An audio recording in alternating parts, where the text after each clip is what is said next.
Hello and welcome. In this video, you will learn about the terms feature, record, target, and label. You will also be introduced to the k-nearest neighbors classification model, and from the classification model, how the results are stored in a confusion matrix. Okay, so let's begin. Let's have a look at the data that we are using for this video.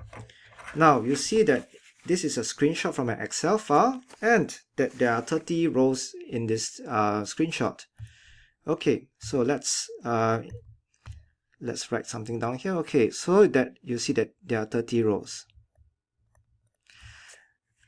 Next, you notice that each row represents one flower. So for example, let's look at this row. It says that, okay, there's two measurements.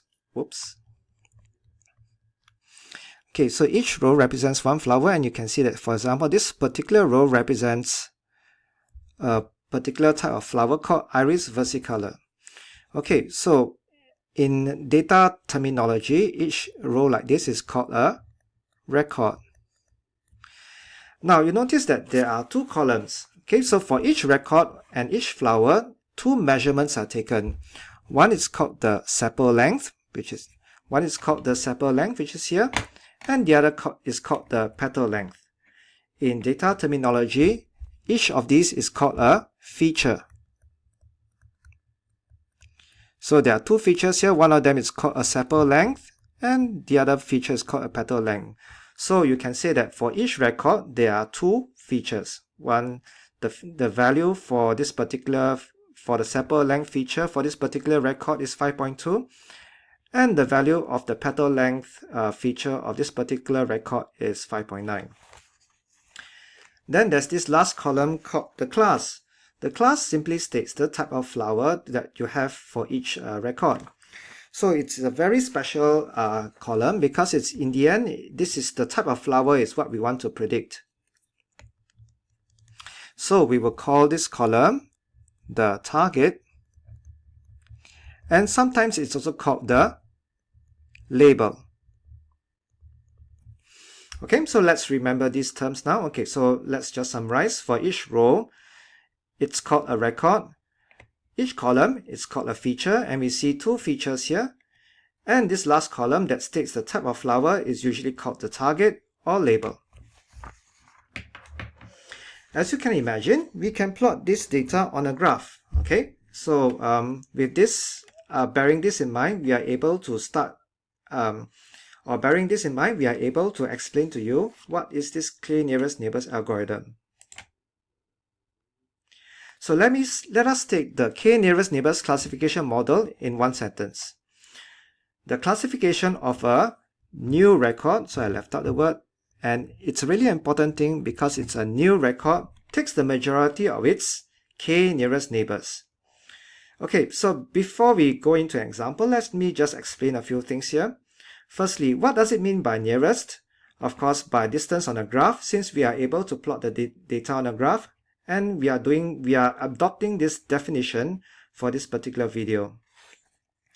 In actual data mining practices, there are different definitions for what is meant to be nearest, but we are not going to go into these definitions, and for this video, like I said, we will just be taking nearest by the distance on the graph.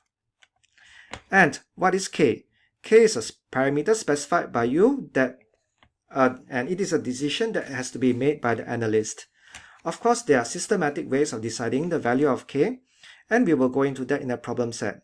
But for now, it is enough to know that k is a parameter that it's arbitrarily specified by you.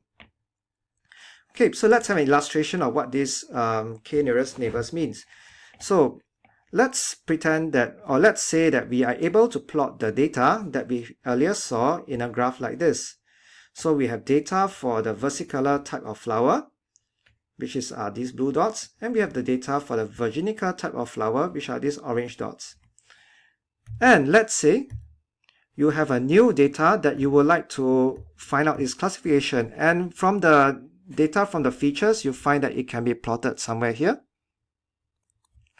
Okay, so I represent this new record. Okay, let me just label this as my new record. And this new record, its classification is unknown. Okay, so in the k nearest neighbors algorithm, remember that the k is a parameter decided by you. So let's suppose k, we will take k equals to 3. That means we want to see the 3 nearest neighbors.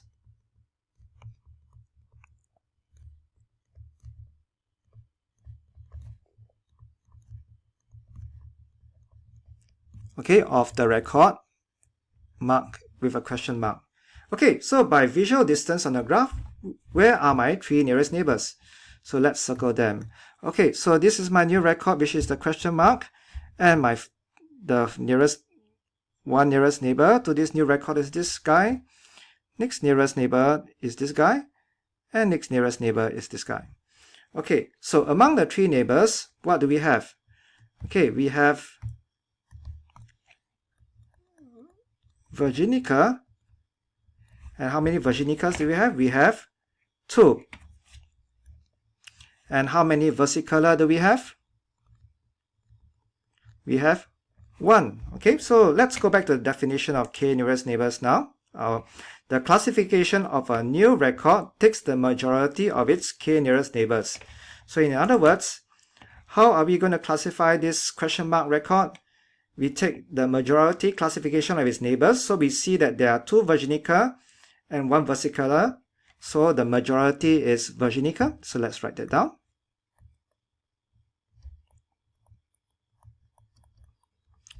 Okay, and so the new record marked question mark will